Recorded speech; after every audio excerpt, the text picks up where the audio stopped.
आपसे ही पूछ लेती हूँ, अख्तरुल इस्लाम साहब को भी जरा विनोद शर्मा जी के साथ लेकर आया जाए। अख्तरुल इस्लाम साहब, बहुत सीधे और सपाट शब्दों में लोग ये भी जानना चाहेंगे कि जिस आधार पर आप कह रही हैं कि ये फैसला और इस फैसले के पीछे कहीं ना कहीं राजनीतिक मंशा काम कर रही थी, सवाल तो ये भी जनता पूछेगी और पूछती रही है हर फैसले के साथ। जब फैसला इससे पहले 4 मामलों में आया कि आखिर ये संपत्ति अर्जित कैसे हुई, साधारण से असाधारण कैसे बन गए, ये सब कुछ हुआ कैसे? देखिए, आपका सवाल जायज है। आपने देखा होगा कि आदरणीय लालू प्रसाद जी पर आय से अधिक संपत्ति का भी केस दर्ज हुआ और व्यापक जांच हुआ, उसमें जांच हुआ, कोर्ट में सुनवाई हुआ।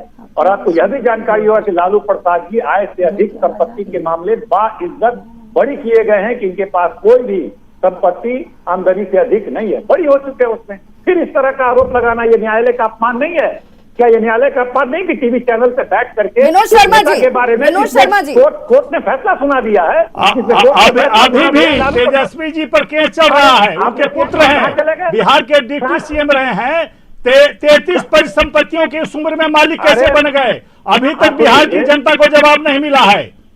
आप कहां बरी हो गए हैं? सारी संपत्तियां सामने, आपकी सारी संपत्ति सील है, सरकार ने सील करके रखा है सारे फार्म हाउसों को दिल्ली से तेजस्वी जी पे चले गए। आप कैसे कहते हैं कि बरी हो गए? आप बताइए तो कैसे, पूरे बिहार की जनता को बताइए कि संपत्तियों के हर व्यक्ति मालिक हो जाए। लालू प्रसाद जी पे कर रहे थे, अभी लगता लालू प्रसाद जी पे कर रहे थे ये 25 साल पुराना मामला है, 30 साल पुराना मामला है। लालू जी के पास संपत्ति है, उन पे FIR दर्ज हुआ है, संपत्ति जांच हुई। अब तक शुभकामनाएं देते हैं कि लालू जी ने बहुत ऊंची उड़ान उड़ी, मेहनत करके उड़े हैं, लेकिन गलती की है, उसकी सजा तो भुगतनी पड़ेगी। अरे बात समझिए, बिहार की जनता बातों को जान रही है। देखिए, लोअर कोर्ट का फैसला हुआ है। लोअर कोर्ट को एक सीमित अधिकार होता है, जो जांच एजेंसियां रिपोर्ट करती है, उस रिपोर्ट के परिप्रेक्ष्य में जो जांच एजेंसियां बीजेपी से प्रेरित है।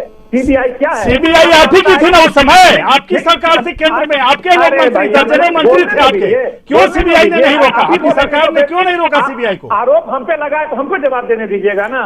आरोप हम पे लगाए तो हमको जवाब विनोद शर्मा जी जरा जवाब तो सुनिए, क्योंकि आपने कहा कि वह संपत्ति का अर्जन कैसे हुआ। जब आय से अधिक संपत्ति के मामले में कोर्ट ने उन्हें बरी किया, कोर्ट ने उन्हें इस चीज से मुक्त किया कि उसमें कोई गड़बड़ी नहीं थी, फिर ऐसे में आपका ये आरोप बेहद गंभीर हो जाता है।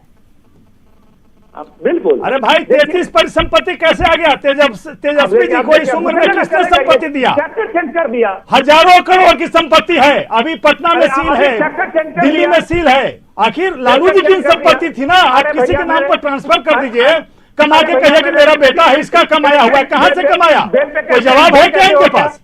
बिहार की जनता को समझाइए कि कहां से इतने बड़े बड़े लोग के आप मालिक बने, इतने बड़े फार्म हाउस के मालिक बने। देखिए, सैकड़ों फ्लैट, सैकड़ों मकान है आपके, कहां से आ गए? कहां है आपकी जांच एजेंसी? क्या कर रहे हैं आप लोग? उल्टी सीधी बात कर रहे हैं। एजेंसी तो अभी केस है, तेजस्वी जी पर केस है ना, क्या देखिए उसको क्लियर कर दीजिए ना। तेजस्वी जी चलिए, वरिष्ठ पत्रकार रवि उपाध्याय जी भी हमारे साथ जुड़े हुए हैं, साथ ही साथ कांग्रेस से चंद्र प्रकाश सिंह जी भी जुड़े हुए हैं। चंद्र प्रकाश सिंह जी, मैं आपसे आप तक आना चाहूंगी। चंद्र प्रकाश सिंह जी, इस फैसले से पार्टी को फर्क पड़ेगा या नहीं पड़ेगा? क्योंकि लालू प्रसाद अपने आप में एक सबल का काम कर रहे थे, कहीं ना कहीं पार्टी और परिवार के अंदर जिस तरह की उथल पुथल मची हुई थी, उस उथल पुथल को लालू प्रसाद का बाहर रहना कंट्रोल तो कर रहा था।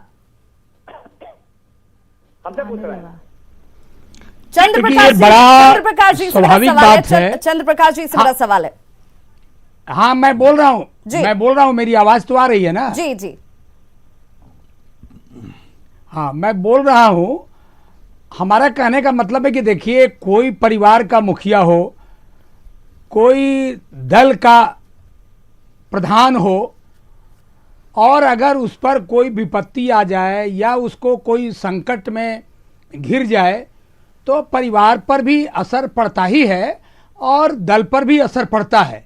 लेकिन ये बात सही है कि लालू जी का एक जो छवि है लोगों में, उनके जो मतलब मतदाता हैं या उनके जो चाहने वाले हैं, वो ये इससे प्रभावित नहीं होते हैं कि वो जेल में हैं अथवा जेल से बाहर हैं।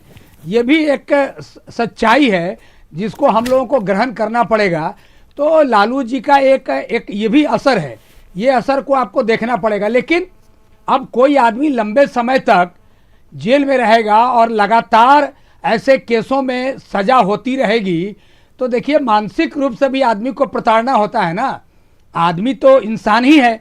बिल्कुल चंद्रप्रकाश जी, लालू जी बाहर थे तभी आपको भी उम्मीद थी कि लालू जी जिस तरीके से कांग्रेस और आरजेडी के भीतर मेरी कोई उम्मीद नहीं है, सामंजस्य नहीं बन पा रहा है, उसे भी वो मैनेज कर पाते। नहीं, अरे नहीं, बात सुन लीजिए ना। देखिए, किसी को किसी से कोई उम्मीद रखना गलत नहीं है, लेकिन ऐसी उम्मीद कोई हम लोग बना के नहीं बैठे हैं। अरे ये तो आज जो ऑर्डर आया है या जो कोर्ट ने फैसला दिया है, ये कोई ऐसा थोड़ा है कि हम लोगों को लगता नहीं था कि ऐसा फैसला होगा। सिमिलर केस इसी तरह का फैसला आएगा, ये आप भी मानकर बैठे हुए आया है, ये आप भी मानकर बैठे हुए थे। ये मालूम था कि ये फैसला होगा ही, ये सबको मालूम था कि फैसला यही होना है। ये तेजस्वी यादव की प्रतिक्रिया भी आ गई है। तेजस्वी यादव ने क्या कहा है इस फैसले के बाद, जरा वो भी सुन लेते हैं, और उसके बाद मैं रवि उपाध्याय जी का रुख करना चाहूंगी। जरा तेजस्वी यादव ने क्या कुछ कहा है, मैं चाहूंगी कि उनकी प्रतिक्रिया एक बार चलाई जाए। जवाब सुन लीजिए। उसका हम लोग पालन तो करेंगे ही। ये लोग देख रहा है, और जनता की अदालत सबसे बड़ी अदालत हुई है, और जनता की अदालत में लालू जी कभी भी गुनहगार नहीं थे, ना है, और कभी भी नहीं रहेंगे। जनता ने सर आंखों पे बैठाया है। सबसे बड़ी पार्टी राष्ट्रीय जनता दल, लालू जी की पार्टी, गरीबों की पार्टी।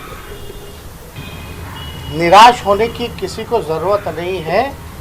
हम लोग हमेशा होपफुल है कि ऊपरी अदालत से लालू जी को न्याय जरूर मिलेगा। तो बिल्कुल नेता प्रतिपक्ष तेजस्वी यादव, लालू प्रसाद के छोटे पुत्र तेजस्वी यादव, उनका कहना है कि निराश होने की जरूरत नहीं है, जनता के ऊपर इस फैसले से फर्क नहीं पड़ेगा। क्या सचमुच फर्क नहीं पड़ेगा?